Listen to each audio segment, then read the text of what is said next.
একটি মৃত্যু মানে একটি পরিবার ভেঙে যাওয়া, সেই সাথে পেছনে থেকে যায় অসংখ্য প্রশ্ন যার উত্তর এখনো অজানা। শনিবার দুপুরে রাজধানীর মিরপুর ডিওএইচএস এর বাসা থেকে উদ্ধার করা হয় অভিনেতা জাহের আলভীর স্ত্রী আফরা ইবনাত ইকরার মরদেহ। গলায় ফাঁস দেওয়া অবস্থায় তাকে হাসপাতালে নেওয়া হলে চিকিৎসক মৃত ঘোষণা করেন। পুলিশ বলছে প্রাথমিকভাবে এটি আত্মহত্যা, তবে ঘটনাস্থলের সিসিটিভি ফুটেজ, আলামত এবং ডিজিটাল তথ্য সবই এখন তদন্তের অংশ।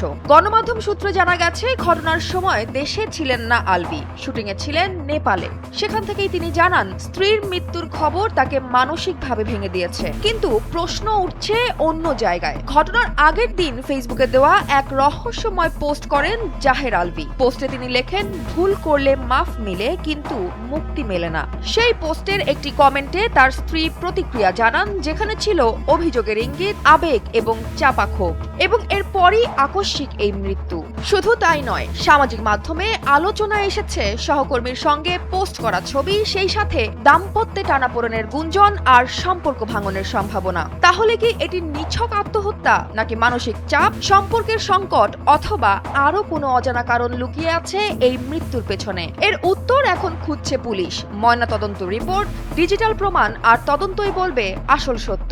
একটি মৃত্যু যার মাধ্যমে ভেসে আসছে রহস্যের সুর।